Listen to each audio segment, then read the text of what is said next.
दो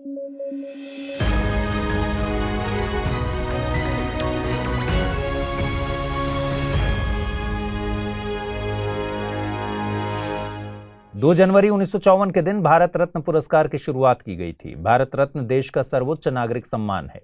साल 1954 में पहली बार 3 लोगों को भारत रत्न से नवाजा गया था। इनमें चक्रवर्ती राजगोपालाचारी, सर्वपल्ली राधाकृष्णन और सी.वी. रमण शामिल थे। भारत रत्न के लिए लिंग, नस्ल, व्यवसाय और स्थिति के आधार पर भेदभाव नहीं किया जाता है। यह मानवीय प्रयासों के किसी भी क्षेत्र में एक्सेप्शनल परफॉर्मेंस के लिए दिया जाता है। इस पुरस्कार के लिए प्रधानमंत्री खुद राष्ट्रपति को सिफारिश करते हैं। इसके लिए औपचारिक सिफारिशों की जरूरत नहीं होती। एक साल में 3 से ज्यादा व्यक्तियों को पुरस्कार नहीं दिया जाता। पुरस्कार में मौद्रिक तौर पर राशि नहीं दी जाती। राष्ट्रपति के हस्ताक्षर वाला एक सर्टिफिकेट और मेडल दिया जाता है। भारतीय संविधान के अनुच्छेद 18(1) के मुताबिक इन पुरस्कारों को पाने वाले व्यक्ति इसे अपने नाम में प्रीफिक्स के तौर पर इस्तेमाल नहीं कर सकते। हालांकि इसे पाने वाले व्यक्ति बायोडेटा या विजिटिंग कार्ड या लेटर हेड में भारत रत्न से सम्मानित व्यक्ति या राष्ट्रपति द्वारा भारत रत्न से सम्मानित एक्सप्रेशन का इस्तेमाल कर सकते हैं। गौरतलब है कि अनुच्छेद 18 उपाधियों का अंत करता है। साल 1996 में सुप्रीम कोर्ट ने इन पुरस्कारों को संवैधानिक तौर पर उचित बताया था। भारत रत्न से गैर भारतीय व्यक्तियों को भी सम्मानित किया जा सकता है। गैर भारतीयों में नेल्सन मंडेला और खान अब्दुल गफ्फार खान को भारत रत्न से सम्मानित किया जा चुका है। अभी तक कुल 48 लोगों को भारत रत्न सम्मान से नवाजा जा चुका है। इनमें 5 महिलाएं हैं। पूर्व प्रधानमंत्री इंदिरा गांधी भारत रत्न पाने वाली पहली महिला हैं। उनके बाद mother Teresa, Aruna Asaf Ali, MS. Subbulakshmi और लता दीनानाथ मंगेशकर को इस अवार्ड से सम्मानित किया गया है। सचिन तेंदुलकर पहले खिलाड़ी हैं जिन्हें भारत रत्न से सम्मानित किया गया था। इस खबर की अहमियत को समझने के लिए साल 2021 में यूपीएससी की प्रारंभिक परीक्षा में पूछे गए एक सवाल पर गौर करिए। सवाल पूछा गया था, भारत रत्न और पद्म पुरस्कारों के संबंध में निम्नलिखित कथनों पर विचार कीजिए। भारत रत्न और पद्म पुरस्कार भारत के संविधान के अनुच्छेद 18(1) के तहत उपाधियां हैं। साल 1954 में शुरू किए गए इन पुरस्कारों को केवल एक बार निलंबित किया गया था। किसी वर्ष विशेष में भारत रत्न पुरस्कारों की अधिकतम संख्या 5 तक सीमित है। कूट के माध्यम से बताना था कि कौन से कथन सही नहीं है, केवल 1 और 2, केवल 2 और 3, केवल 1 और 3 या फिर 1, 2 और 3। इस प्रश्न का सही जवाब है विकल्प डी। 8 नवंबर 2016 को रात 8 बजे सुनाए गए सरकार के फैसले को सुप्रीम कोर्ट ने सही माना है। दरअसल 2016 में सरकार ने डीमोनेटाइजेशन यानी विमुद्रीकरण या नोटबंदी का फैसला सुनाया था। इसमें 1000 और 500 रुपए के नोटों को चलन से बाहर कर दिया गया था।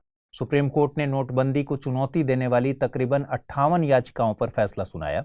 कोर्ट के मुताबिक आर्थिक मामलों से जुड़े फैसलों को पलटा नहीं जा सकता है। यह फैसला 5 जजों की संवैधानिक पीठ ने सुनाया है।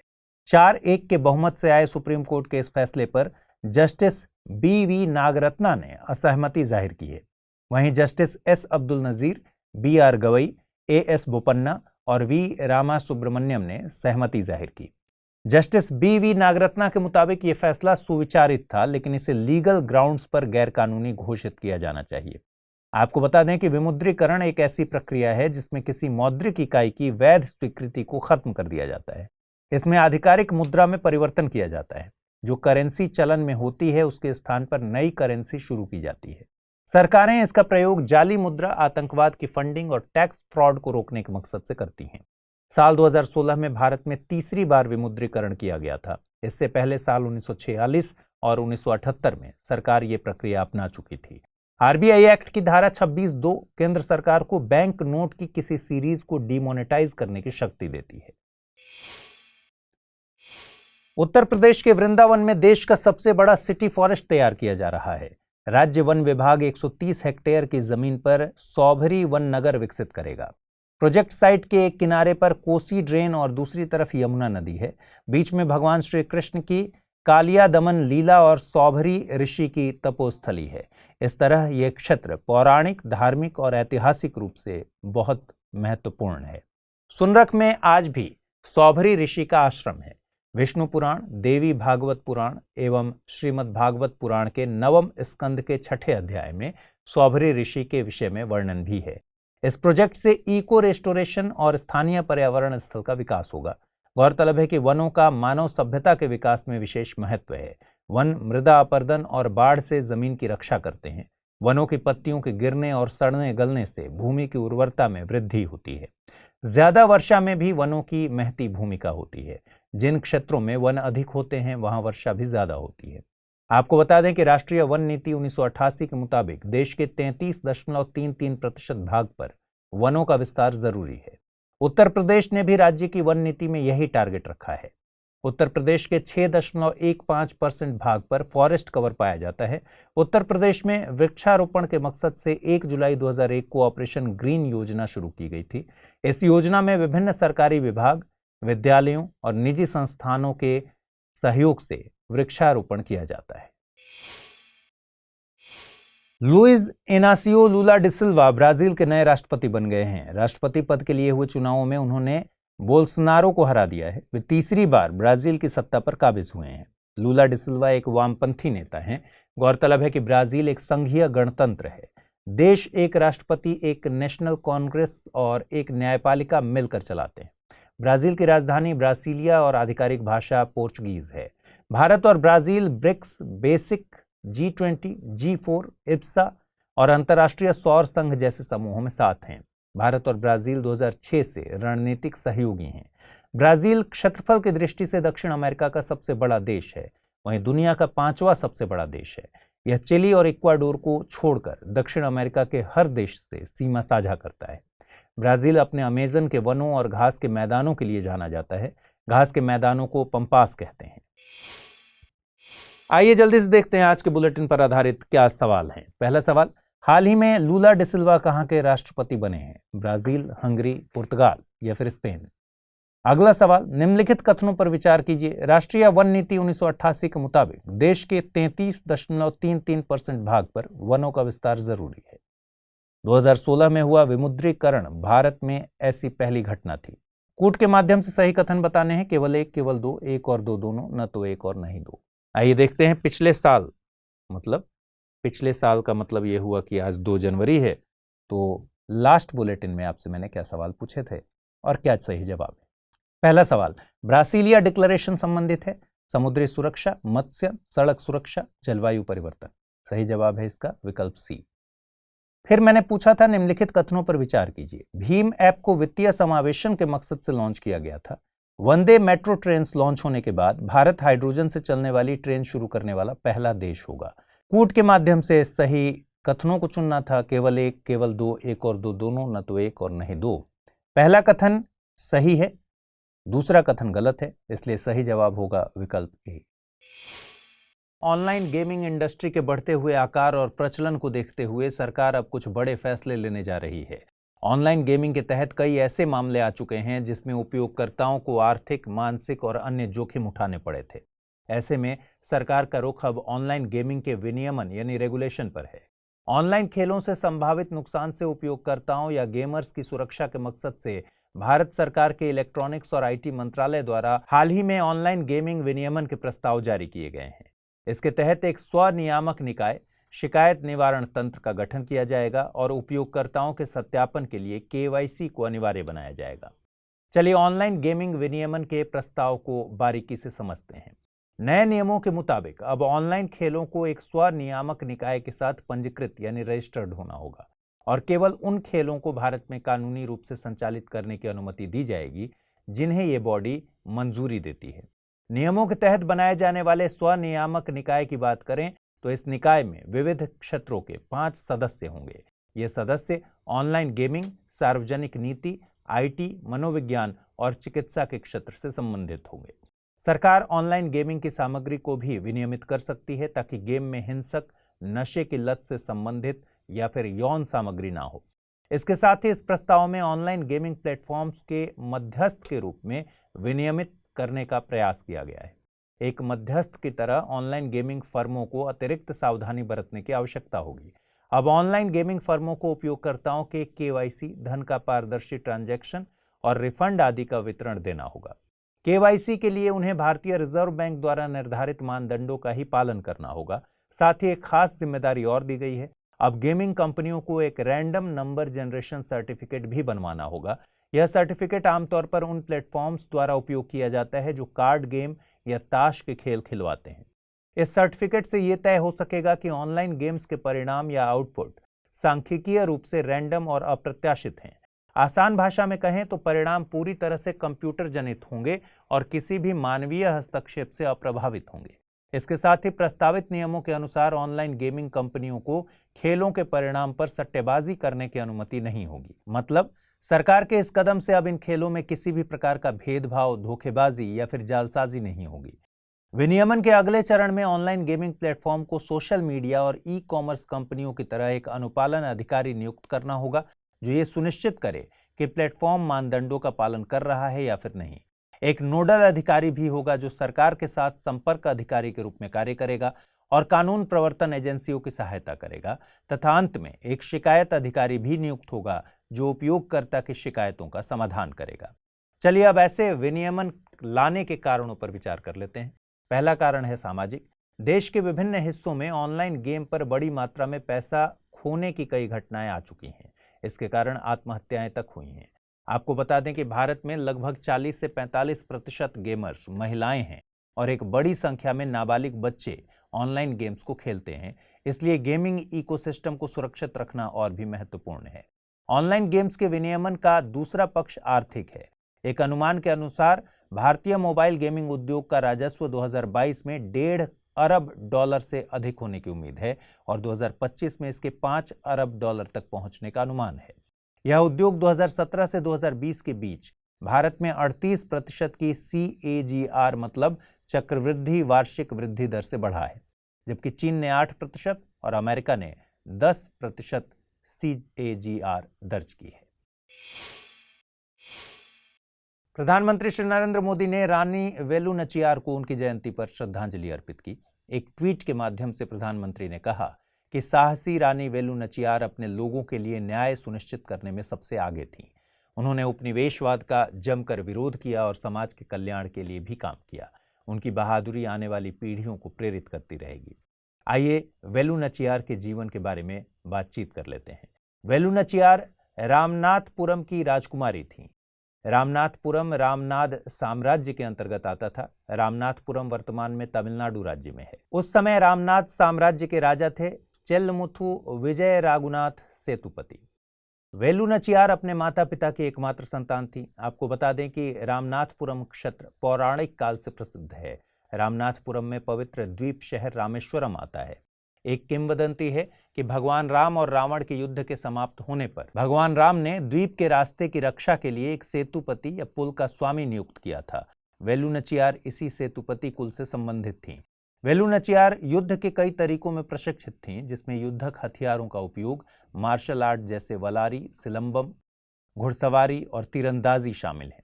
वो कई भाषाओं की विद्वान थीं और फ्रेंच, अंग्रेजी और उर्दू जैसी भाषाओं में भी कुशल थीं।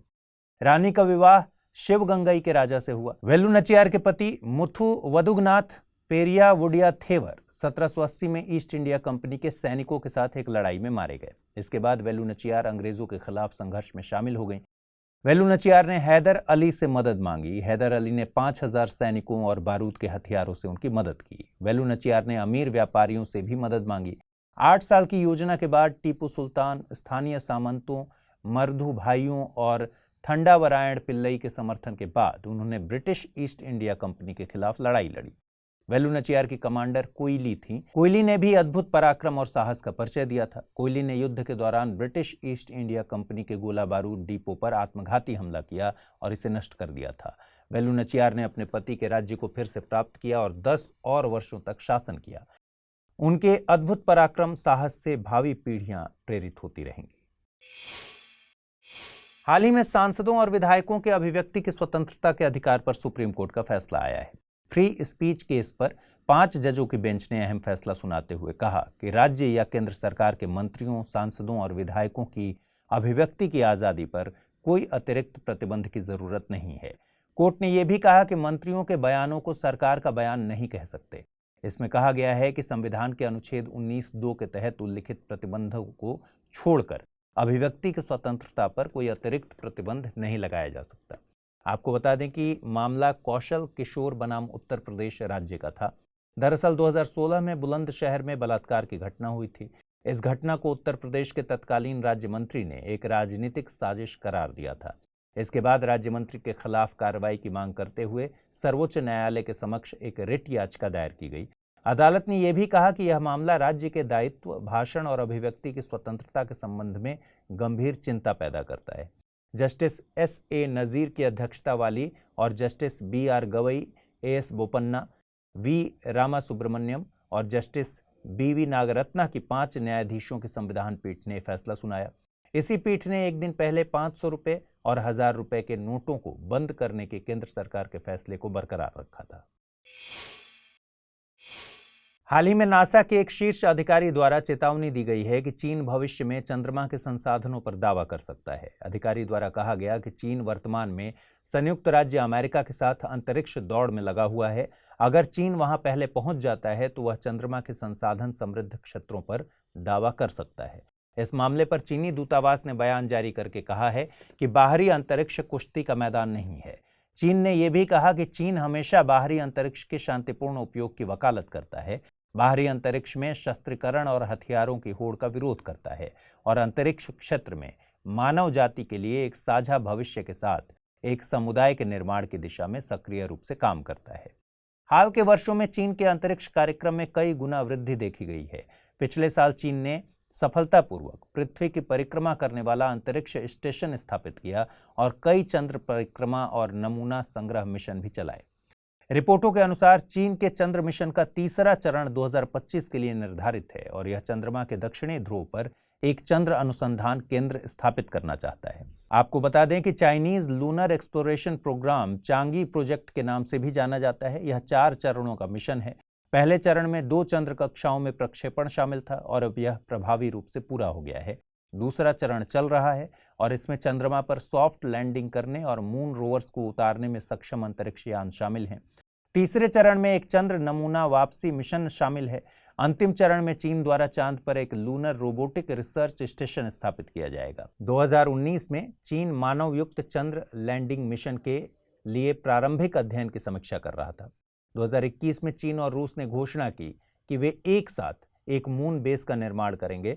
साथ ही औपचारिक रूप से देशों और अंतर्राष्ट्रीय संगठनों को उनकी अंतर्राष्ट्रीय चंद्र अनुसंधान स्टेशन ILRS परियोजना में शामिल होने के लिए आमंत्रित करेंगे। इसी प्रकार आर्टेमिस कार्यक्रम एक रोबोटिक और मानव चंद्रमा अन्वेषण कार्यक्रम है। इसका नेतृत्व संयुक्त राज्य अमेरिका के national aeronautics and space administration द्वारा किया जा रहा है। आर्टेमिस कार्यक्रम में 3 भागीदार एजेंसियां भी हैं। ये हैं यूरोपीय अंतरिक्ष agency, Japan aerospace exploration agency और कनाडाई अंतरिक्ष एजेंसी। आइए जल्दी से देखते हैं आज के बुलेटिन पर आधारित क्या सवाल बन सकते हैं। पहला सवाल है, नीचे दिए गए कथनों में से कौन सा या से कथन असत्य है या है? आर्टेमिस कार्यक्रम में 3 भागीदार एजेंसियां हैं, यूरोपीय अंतरिक्ष agency, Japan aerospace exploration agency और इंडियन स्पेस रिसर्च ऑर्गेनाइजेशन। दूसरा कथन है, चाइनीज लूनर एक्सप्लोरेशन प्रोग्राम का नाम तियांगोंग है। कूट की मदद से आपको जवाब देना है, केवल 1, केवल 2, 1 और 2 दोनों, न तो 1 न ही 2। अगला सवाल है, रानी वेलु नचियार से संबंधित कथनों पर विचार करें। रानी वेलु नचियार का शासन आंध्र प्रदेश के ऊपरी तटीय प्रदेशों में विस्तृत था। रानी वेलु नचियार ने फ्रांसीसियों के विरुद्ध संग्राम में अपने राज्य का नेतृत्व किया था। रानी वेलु नचियार की कमांडर का नाम कोयली था।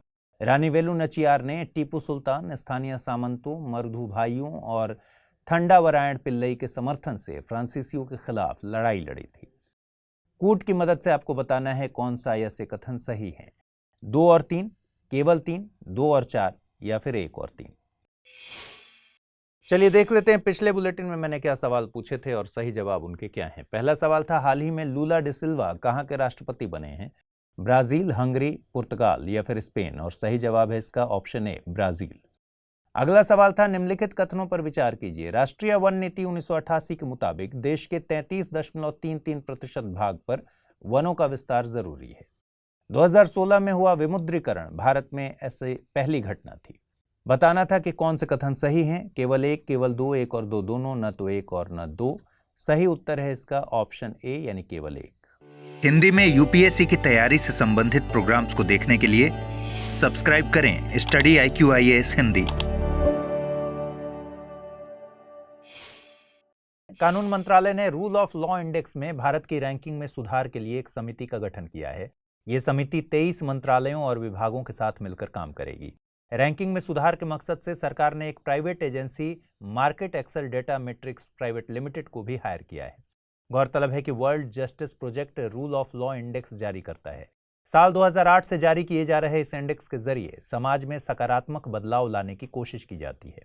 इंडेक्स के मुताबिक कानून के शासन और समाज में अर्थव्यवस्था, शिक्षा और सुरक्षा के बीच सकारात्मक संबंध होता है। कानून का शासन भ्रष्टाचार और गरीबी को मिटाने में मददगार है। यह लोगों को गरीबी, बीमारी और अन्याय से सुरक्षा मुहैया कराता है। साल 2022 में जारी रूल ऑफ लॉ इंडेक्स में 140 देशों को शामिल किया गया था। भारत को इसमें 77वीं रैंक हासिल हुई थी। पहली रैंक डेनमार्क को और आखिरी पायदान पर वेनेजुएला काबिज रहा था। इंडेक्स में 8 कारक कंस्ट्रेंट्स ऑन गवर्नमेंट पावर्स, भ्रष्टाचार की अनुपस्थिति, ओपन गवर्नमेंट, आधारभूत अधिकार, ऑर्डर एंड सिक्योरिटी, खुली सरकार, सिविल जस्टिस, क्रिमिनल जस्टिस को शामिल किया जाता है। इस खबर की अहमियत को समझने के लिए साल 2018 में यूपीएससी की प्रारंभिक परीक्षा में पूछे गए सवाल पर गौर करिए। सवाल पूछा गया था, रूल ऑफ लॉ इंडेक्स निम्न में से किसके द्वारा जारी किया जाता है? Amnesty international, international court of justice, office of UN commissioner for human rights या फिर वर्ल्ड जस्टिस प्रोजेक्ट। आरबीआई ने डीएसआईबीज यानी डोमेस्टिक सिस्टमैटिकली इंपॉर्टेंट बैंक्स 2021 की लिस्ट जारी की है। 2020 की तरह इस साल की लिस्ट में एसबीआई, एचडीएफसी और आईसीआईसीआई को जगह दी गई है। गौरतलब है कि जुलाई 2014 में आरबीआई ने डीएसआईबीज के लिए एक फ्रेमवर्क जारी किया था, जिसे 2015 में लागू किया गया था। इसके मुताबिक आरबीआई सिस्टमैटिक इंपॉर्टेंट स्कोर के आधार पर बैंकों को डीएसआईबी घोषित करेगा।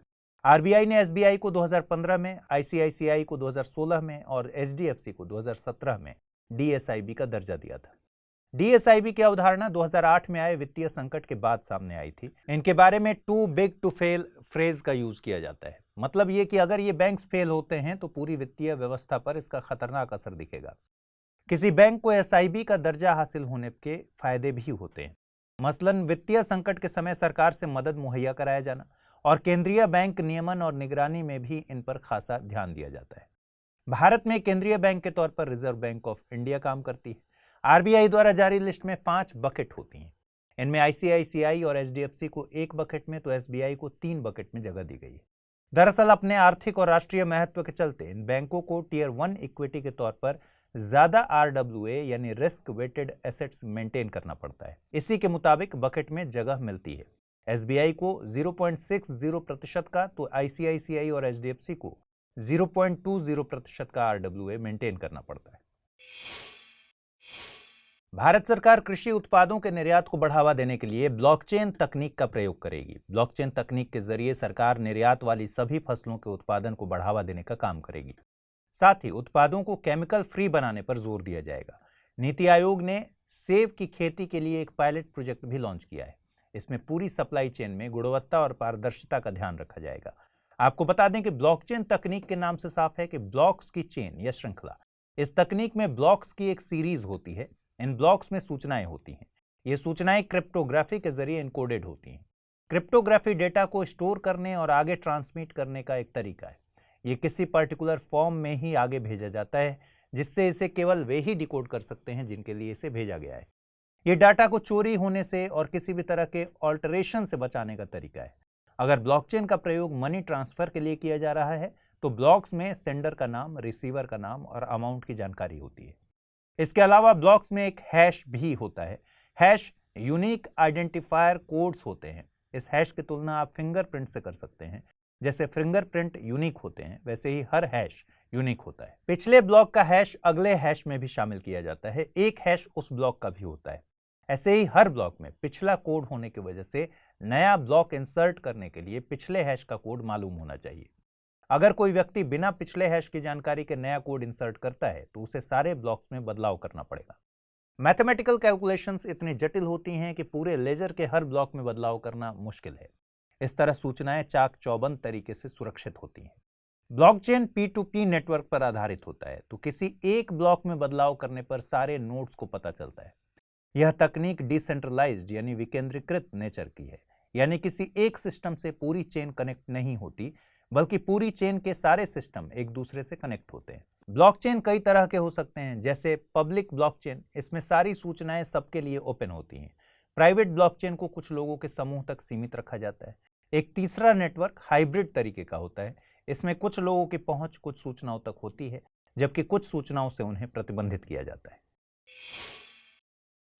केंद्र सरकार ने 19,744 करोड़ रुपए के आउटले के साथ नेशनल ग्रीन हाइड्रोजन मिशन को मंजूरी दी है। इसका मकसद भारत को ग्रीन हाइड्रोजन के उत्पादन और निर्यात में वैश्विक हब बनाना है। इससे जलवायु परिवर्तन से निपटने में भी मदद मिलेगी। इस मिशन से तकरीबन 50 मिलियन मीट्रिक टन सालाना कार्बन उत्सर्जन कम होगा। गौरतलब है कि नेशनल हाइड्रोजन मिशन की घोषणा प्रधानमंत्री ने अपने भाषण में 15 अगस्त 2021 को की थी। आपको बता दें कि ग्रीन हाइड्रोजन को नवीकरणीय ऊर्जा का उपयोग करके इलेक्ट्रोलाइसिस के जरिए पानी से उत्पादित किया जाता है। इसमें हाइड्रोजन और ऑक्सीजन उत्पन्न होते हैं। इसका कोई भी बाई प्रोडक्ट ऐसा नहीं है जो पर्यावरण के लिहाज से नुकसानदेह हो। इसके अलावा ग्रे और ब्लू हाइड्रोजन भी पाई जाती है। ग्रे हाइड्रोजन की बात करें तो यह भारत के बल्क प्रोडक्शन का हिस्सा है। इसे हाइड्रोकार्बन्स मसलन फॉसिल फ्यूल, प्राकृतिक गैस आदि से हासिल किया जाता है। इसका बाई प्रोडक्ट कार्बन डाइऑक्साइड है। ब्लू हाइड्रोजन की बात करें तो इसे भी फॉसिल फ्यूल के जरिए ही हासिल किया जाता है, लेकिन इसके बाई प्रोडक्ट जैसे कार्बन मोनोऑक्साइड और कार्बन डाइऑक्साइड है। लेकिन इन बाई प्रोडक्ट्स को कैप्चर और स्टोर कर लिया जाता है। आइए अब जल्दी से देखते हैं आज के बुलेटिन पर आधारित क्या सवाल बन सकते हैं। पहला सवाल है, निम्नलिखित में से किन बैंकों को DSIBs घोषित किया गया है? ICICI, HDFC, SBI या फिर उपरोक्त सभी? दूसरा सवाल है, हाल ही में केंद्र सरकार ने ब्लॉकचेन तकनीक को कृषि उत्पादों के निर्यात को बढ़ावा देने के लिए प्रयोग किया है। निम्न में से कौन सी विशेषताएं ब्लॉकचेन से संबंधित हैं? पारदर्शिता, विकेंद्रीकरण, सुरक्षा या फिर उपरोक्त सभी? आइए देखें पिछले बुलेटिन में मैंने क्या सवाल पूछे थे और उनके सही जवाब क्या है। पहला सवाल था, नीचे दिए गए कथनों में से कौन सा या से कथन असत्य है या है?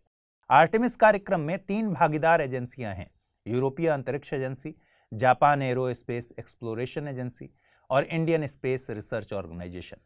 चाइनीज लूनर एक्सप्लोरेशन प्रोग्राम का नाम तियांगोंग है। केवल एक, केवल दो, एक और दो दोनों, न तो एक न ही दो। इस प्रश्न का सही उत्तर है ऑप्शन सी। अगला सवाल था, रानी वेलु नचियार से संबंधित कथनों पर विचार करें। रानी वेलु नचियार का शासन आंध्र प्रदेश के ऊपरी तटीय प्रदेशों में विस्तृत था। रानी वेलु नचियार ने फ्रांसीसियों के विरुद्ध संग्राम में अपने राज्य का नेतृत्व किया था। रानी वेलु नचियार की कमांडर का नाम कुइली था। रानी वेलु नचियार ने टीपू सुल्तान, स्थानीय सामंतों, मर्दू भाइयों और थंडावरायण पिल्लई के समर्थन से फ्रांसीसियों के खिलाफ लड़ाई लड़ी। कूट के माध्यम से सही उत्तर बताना था। 1, 2 और 3, केवल 3, 2 और 4, 1 और 3। सही जवाब है इसका ऑप्शन बी, केवल 3। भारत और फ्रांस के बीच 36वीं रणनीतिक वार्ता नई दिल्ली में आयोजित की गई। इसमें भारत की तरफ से NSA अजीत डोभाल ने लीड किया, वहीं फ्रांस की तरफ से डिप्लोमेटिक एडवाइजर मैनुअल बॉन ने हिस्सा लिया है।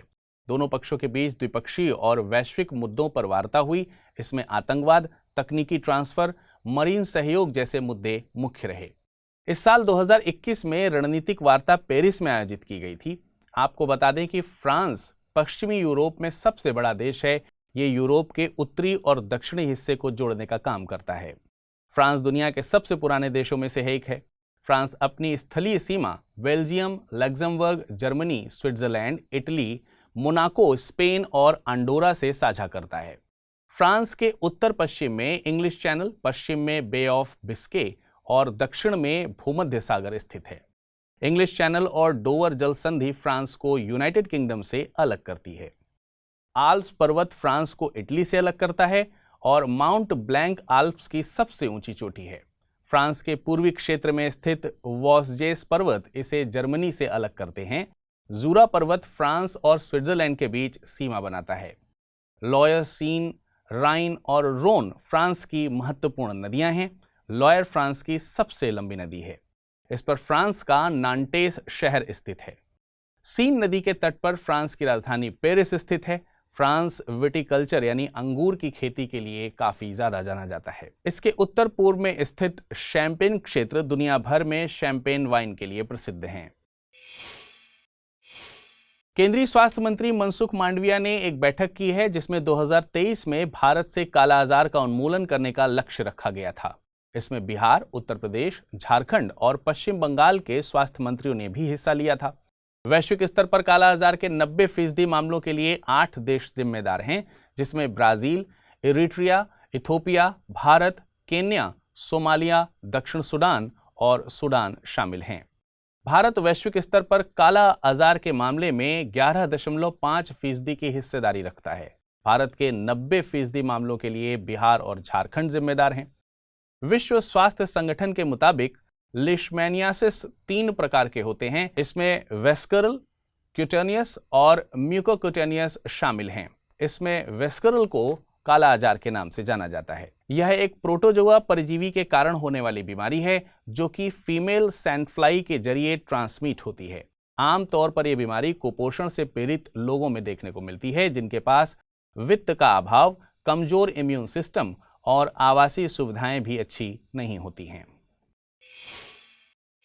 इंडियन साइंस कांग्रेस का 108वां संस्करण नागपुर में आयोजित किया जा रहा है। 3 से 7 जनवरी के बीच आयोजित हुए इस संस्करण का पीएम नरेंद्र मोदी ने शुभारंभ किया था। इस साल की theme science and technology for sustainable development with women environment रखी गई है। यह एक प्लेटफॉर्म है जिसमें वैज्ञानिक, शोधकर्ता, साइंस टीचर, स्टूडेंट शामिल होते हैं। इवेंट को ISCA यानी इंडियन साइंस कांग्रेस एसोसिएशन के द्वारा आयोजित किया जाता है। ISCA एक स्वतंत्र निकाय है। सरकार इस कांग्रेस को आयोजित कराने के लिए एक सालाना ग्रांट जारी करती है। इस साल से ये ग्रांट 5 करोड़ रुपए कर दी गई है। Science and education research board भी इसमें वित्तीय सहयोग मुहैया कराता है। आपको बता दें कि इंडियन साइंस कांग्रेस का विचार 2 ब्रिटिश केमिस्ट प्रोफेसर JL साइमनसन और प्रोफेसर PS मैकमोहन का था। इसके आयोजन का मकसद भारत में विज्ञान को बढ़ावा देना है और विज्ञान से जुड़े जर्नल्स को पब्लिश करना आदि है। UGC यानी यूनिवर्सिटी ग्रांट कमीशन ने फॉरेन यूनिवर्सिटीज को लेकर कुछ गाइडलाइंस जारी की हैं। दरअसल UGC ने setting up and operation of campuses of foreign higher educational institutions in India नाम से एक ड्राफ्ट पेपर जारी किया है। इसके मुताबिक फॉरेन यूनिवर्सिटीज को भारत में कैंपस का गठन करने के लिए UGC की अनुमति लेनी होगी। शुरुआत में ये परमिशन 10 सालों के लिए दी जाएगी। इन यूनिवर्सिटीज को भारत के कैंपस में भी शिक्षा की गुणवत्ता मेन कैंपस के बराबर रखनी होगी। यूनिवर्सिटीज में फंड्स का मूवमेंट फेमा यानी फॉरेन एक्सचेंज मैनेजमेंट एक्ट के प्रावधानों के मुताबिक ही होगा। आपको बता दें कि स्वतंत्रता के बाद साल 1948 में डॉक्टर S राधाकृष्णन की अध्यक्षता में यूनिवर्सिटी एजुकेशन कमीशन का गठन किया गया था। इसमें यूनिवर्सिटी ग्रांट कमीशन को यूनाइटेड किंगडम के मॉडल पर गठित करने की बात कही गई थी। 28 दिसंबर 1953 को मौलाना अबुल कलाम आजाद के द्वारा यूनिवर्सिटी ग्रांट कमीशन का शुभारंभ किया गया था। हालांकि आधिकारिक तौर पर इसका गठन नवंबर 1956 में संसद के एक अधिनियम द्वारा एक सांविधिक संस्था के तौर पर किया गया। इसका मकसद उच्च शिक्षा में गुणवत्ता वाली शिक्षा को बढ़ावा देना है। आइए अब बात करते हैं आज के बुलेटिन पर आधारित प्रश्न की। पर बुलेटिन पर आधारित प्रश्नों पर बात करने से पहले 3 जनवरी को पूछे गए सवाल पर डिस्कस कर लेते हैं। आप में से बहुत सारे लोगों ने कमेंट सेक्शन में कंफ्यूजन का जिक्र किया था। सवाल पूछा गया था, नीचे दिए गए कथनों में से कौन सा या से कथन असत्य हैं या है। आर्टेमिस कार्यक्रम में 3 भागीदारी एजेंसियां हैं, यूरोपीय अंतरिक्ष agency ESA, Japan aerospace exploration agency JAXA और इंडियन स्पेस रिसर्च ऑर्गेनाइजेशन यानी ISRO. Chinese lunar exploration programme का नाम तियोंगोंग है। केवल 1, केवल 2, 1 और 2 दोनों, ना ही 1 ना ही 2। प्रश्न में असत्य कथन पूछा गया है। पहले कथन में आर्टेमिस में इसरो को शामिल बताया गया है, इसलिए पहला कथन गलत है। दूसरे में चाइनीज लूनर एक्सप्लोरेशन प्रोग्राम का नाम तियोंगोंग बताया गया है, जबकि इस प्रोजेक्ट का नाम चांग-ई है। इस तरह दोनों कथन गलत हैं। हमने प्रश्न में गलत कथन ही पूछे हैं और सही जवाब होगा विकल्प सी यानी 1 और 2 दोनों। आइए अब हम बात करते हैं आज के बुलेटिन पर आधारित प्रश्न की। प्रश्न है, भारत में कालाजार के अधिकांश मामले निम्नलिखित में से किन राज्यों में देखने को मिलते हैं? झारखंड, बिहार, केरल या फिर गोवा। नीचे दिए गए कोटों का प्रयोग कर सही उत्तर चुनिए। केवल 1 और 2, 1, 2 और 3, केवल 2 और 3, केवल 1 और 3। अगला प्रश्न है, निम्नलिखित कथनों पर विचार कीजिए। यूनिवर्सिटी ग्रांट कमीशन एक सांविधिक संस्था है। इंडियन साइंस कांग्रेस की theme science and technology for sustainable development with women environment रखी गई है। नीचे दिए गए कोटों का प्रयोग कर सही उत्तर चुनिए। केवल 1, केवल 2, 1 और 2, ना ही 1 ना ही 2। आइए अब बात कर लेते हैं पिछले बुलेटिन पर आधारित पूछे गए प्रश्न और उनके उत्तरों की। निम्नलिखित में से किन बैंकों को DSIBs घोषित किया गया है? ICICI, HDFC, SBI या फिर उपरोक्त सभी? सही जवाब है विकल्प टी। अगला प्रश्न है, हाल ही में केंद्र सरकार ने ब्लॉकचेन तकनीकी को कृषि उत्पादों के निर्यात को बढ़ावा देने के लिए प्रयोग किया है। निम्नलिखित में से कौन सी विशेषताएं ब्लॉकचेन से संबंधित हैं? पारदर्शिता, विकेंद्रीकरण, सुरक्षा या फिर उपरोक्त सभी? इसका सही जवाब है विकल्प टी। हिंदी में यूपीएससी की तैयारी से संबंधित प्रोग्राम्स को देखने के लिए सब्सक्राइब करें स्टडी IQ IAS हिंदी। हाल ही में एल्डर्समैन शब्द सुर्खियों में आया है। दरअसल दिल्ली के उपराज्यपाल VK सक्सेना ने 10 एल्डरमैन को मनोनीत किया है। इन्हीं एल्डरमैन्स की नियुक्ति को लेकर एक नया विवाद पैदा हो गया है। चलिए इस खबर के जरिए जानते हैं एल्डरमैन्स क्या होते हैं, इनके कार्य क्या होते हैं, मौजूदा विवाद क्या है और राज्य व्यवस्था में यह शब्द कहां से आया है, साथ ही अन्य देशों में एल्डरमैन्स का पद का क्या महत्व है। एल्डरमैन एक नगर परिषद या नगर पालिका निकाय के एक सदस्य को कहा जाता है। दिल्ली नगर निगम अधिनियम 1957 के अनुसार 25 वर्ष से अधिक आयु के 10 लोगों को प्रशासक या उपराज्यपाल द्वारा निगम में मनोनीत किया जा सकता है। इन लोगों से नगर पालिका प्रशासन में विशेष ज्ञान या अनुभव की अपेक्षा की जाती है। ये सार्वजनिक महत्व के निर्णय लेने में सदन की सहायता करते हैं। एल्डरमैन्स की अलग अलग परिस्थिति के हिसाब से जिम्मेदारियां दी जाती हैं। आपको बता दें कि हाल ही में दिल्ली में नगर निगम चुनाव हुए थे। हालांकि मेयर या महापौर का चुनाव शुक्रवार को होना है। ऐसे में चुनाव के ठीक पहले उपराज्यपाल के द्वारा एल्डरमैन का नामांकन करना विवाद में आ गया है। हालांकि एल्डरमैन को महापौर चुनावों में वोट देने का अधिकार नहीं है, लेकिन फिर भी एल्डरमैन्स महत्वपूर्ण शक्ति रखते हैं और स्थायी समिति के चुनाव, MCD इन हाउस और वार्ड समिति की बैठकों में महत्वपूर्ण भूमिका निभाते हैं। चलिए अब समझते हैं कि एल्डरमैन्स की नियुक्ति से संबंधित विवाद के पहलू क्या हैं।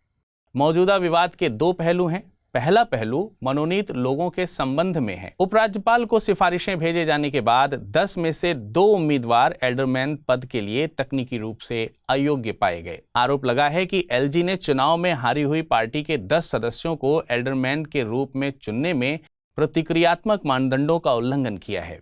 दूसरा, उपराज्यपाल द्वारा एल्डरमैन की नियुक्ति को कई लोग चुनाव में हार के बावजूद नगर निगम में सत्ता का प्रयोग जारी रखने की विपक्षी पार्टी के प्रयास के रूप में देख रहे हैं।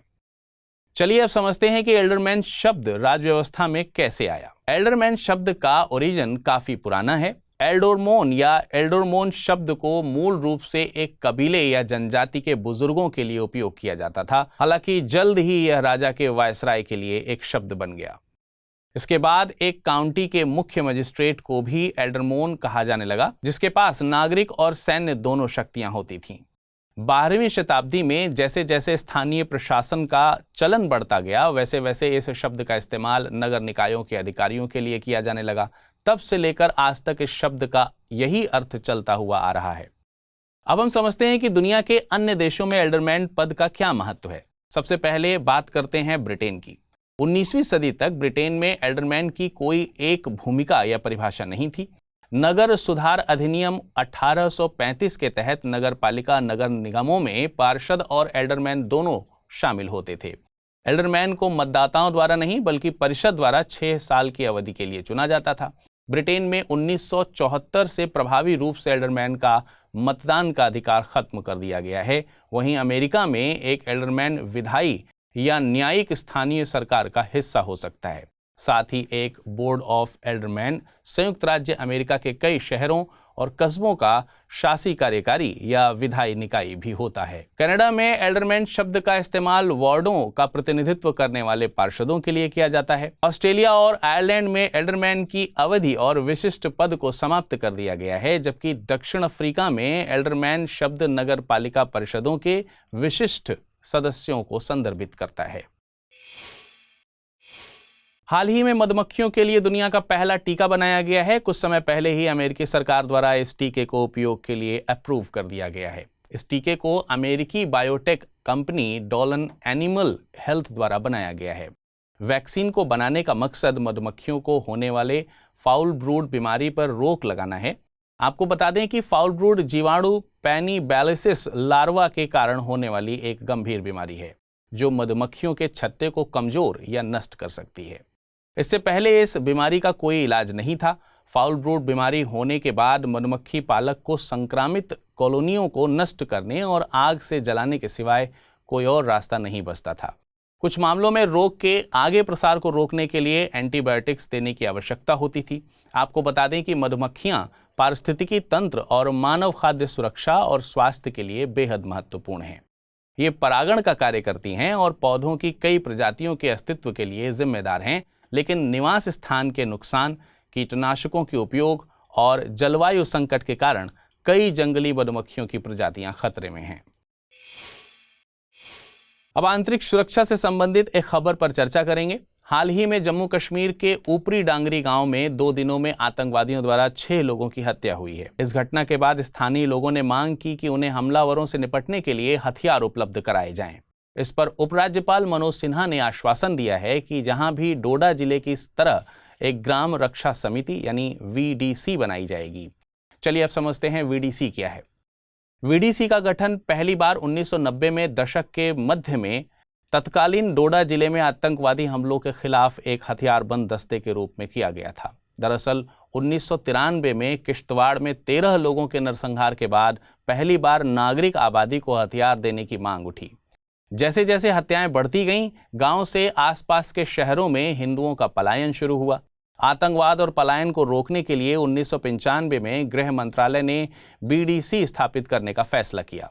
तत्कालीन जम्मू कश्मीर प्रशासन ने दूरस्थ पहाड़ी गांवों के निवासियों को हथियार प्रदान करने और उन्हें अपनी रक्षा के लिए हथियारों का प्रशिक्षण देने का निर्णय लिया था। इस निर्णय से स्थानीय स्तर पर उग्रवादियों के खिलाफ लड़ाई में VDC को कई सफलता भी मिली थी। हालांकि अब VDCs का नाम बदलकर ग्राम रक्षा गार्ड यानी VDG कर दिया गया है। जम्मू कश्मीर के संवेदनशील क्षेत्रों में VDG स्थापित करने की नई योजना को केंद्रीय गृह मंत्रालय ने पिछले साल मार्च में मंजूरी दी थी। VDC सदस्य की तरह प्रत्येक VDG को एक बंदूक और 100 राउंड का गोला बारूद प्रदान किया जाएगा। नई योजना के तहत VDG का नेतृत्व करने वाले व्यक्तियों को सरकार द्वारा प्रतिमाह 4,500 रुपए का भुगतान किया जाएगा, जबकि अन्य को 4,000 रुपए प्रतिमाह मिलेंगे। VDG पर नियंत्रण की बात करें तो VDG संबंधित जिले के SP, SSP के निर्देशन में काम करेंगे। हाल ही में उत्तराखंड का जोशीमठ सुर्खियों में आया है। जोशीमठ विकास बनाम पर्यावरण की लड़ाई का एक मैदान बन चुका है। स्थिति इतनी गंभीर है कि 6,000 फीट से अधिक की ऊंचाई पर स्थित जोशीमठ के डूबने की बात हो रही है। जोशीमठ से लगातार भूस्खलन और जमीन धंसने के मामले सामने आ रहे हैं। जमीन धंसने की वजह से शहर के कई मकानों में दरारें आ गई हैं। मकानों में दरारें आने के बाद जिला प्रशासन द्वारा परिवारों को सुरक्षित स्थानों पर पहुंचाया गया। इस कारण से स्थानीय लोगों ने विरोध प्रदर्शन किया। स्थानीय लोगों की मांग है कि शहर में तत्काल NTPC के तपोवन प्रोजेक्ट के निर्माण कार्य को रोक दिया जाए। विरोध प्रदर्शन को देखते हुए चमोली जिला प्रशासन ने जल विद्युत परियोजना से संबंधित निर्माण कार्य और सीमा सड़क संगठन द्वारा बनाए जा रहे हेलंग बाईपास पर भी रोक लगाने के आदेश दे दिए हैं। आपको बता दें कि पिछले साल सरकार द्वारा एक टीम भी गठित की गई थी। टीम में Wadia institute of Himalayan geology of IIT Roorkee के विशेषज्ञ समेत अन्य पर्यावरण विशेषज्ञ शामिल थे। टीम ने अपनी रिपोर्ट में बताया कि 6,000 फीट से अधिक की ऊंचाई पर स्थित जोशीमठ के बड़े हिस्से डूब रहे हैं। जोशीमठ के डूबने का कारण बताया गया है कि जोशीमठ अस्थिर नींव पर बनाया गया था। यह भी कहा जा रहा है कि खराब जल निकासी प्रणाली और नदियों द्वारा कटाव ने पिछले कुछ वर्षों में स्थिति को जटिल बना दिया है। रिपोर्ट में सिफारिश की गई थी कि शहर में कुछ हिस्सों में निर्माण रोक दिया जाए। इसने शहर के लिए एक प्रभावी जल निकासी और सीवेज योजना तैयार करने के अलावा विनियमित विकास और प्रभावित क्षेत्रों की निरंतर निगरानी जैसे कदमों की सिफारिश भी की। गौरतलब है, जोशीमठ उत्तराखंड के चमोली जिले में एक शहर है। इसे ज्योतिर्मठ के नाम से भी जाना जाता है। जोशीमठ उत्तरी मठ है, जो कि आदि शंकराचार्य द्वारा स्थापित 4 प्रमुख मठों में से एक है। अन्य मठ श्रृंगेरी, पुरी और द्वारका में हैं। आइए अब बात करते हैं आज के बुलेटिन पर आधारित प्रश्नों की। पहला प्रश्न है, ग्राम रक्षा समिति के संबंध में निम्नलिखित कथनों पर विचार कीजिए। आतंकवाद और पलायन को रोकने के लिए 1995 में गृह मंत्रालय ने VDC स्थापित करने का फैसला किया था। जम्मू कश्मीर के संवेदनशील क्षेत्रों में वीडीजी स्थापित करने की नई योजनाओं को केंद्रीय गृह मंत्रालय ने 2014 में मंजूरी दी थी। वीडीजी का नेतृत्व करने वाले व्यक्तियों को सरकार द्वारा प्रतिमाह 4,500 रुपए का भुगतान किया जाएगा, जबकि अन्य को 4,000 रुपए प्रतिमाह मिलेंगे और वीडीजी उपराज्यपाल के निर्देशन में काम करेंगे। नीचे दिए गए कूटों का प्रयोग कर सही उत्तर चुनिए, केवल 1 और 2, 1, 2 और 3, केवल 2 या फिर केवल 1 और 3। अगला प्रश्न है, मधुमक्खियों के लिए बनाए गए दुनिया के पहले टीके से संबंधित कथनों पर विचार करें। यह टीका ब्रिटेन द्वारा विकसित किया गया है। इस वैक्सीन को बनाने का मकसद मधुमक्खियों को होने वाले फाउल ब्रूड बीमारी पर रोक लगाना है। नीचे दिए गए कूटों का प्रयोग करके सही उत्तर को चुनिए, केवल 1, केवल 2, 1 और 2, ना तो 1 ना ही 2। आइए अब बात करते हैं पिछले बुलेटिन पर आधारित प्रश्नों की और जानते हैं उनके उत्तर। भारत में काला आजार से अधिकांश मामले निम्नलिखित में से किन राज्यों में देखने को मिलते हैं? झारखंड, बिहार, केरल या फिर गोवा? नीचे दिए गए कूटों का सही प्रयोग कीजिए और अपना विकल्प चुनिए, केवल 1 और 2, 1, 2 और 3, केवल 2 और 3 या फिर केवल 1 और 3। इसका सही उत्तर है ऑप्शन ए। अगला प्रश्न था, निम्नलिखित कथनों पर विचार कीजिए। यूनिवर्सिटी ग्रांट कमीशन एक सांविधिक संस्था है। इंडियन साइंस कांग्रेस की theme science and technology for sustainable development with women empowerment रखी गई है। नीचे दिए गए कूटों का प्रयोग करके सही उत्तर चुनिए, केवल 1, केवल 2, 1 और 2, ना तो 1 ना ही 2। इसका सही विकल्प है ऑप्शन सी।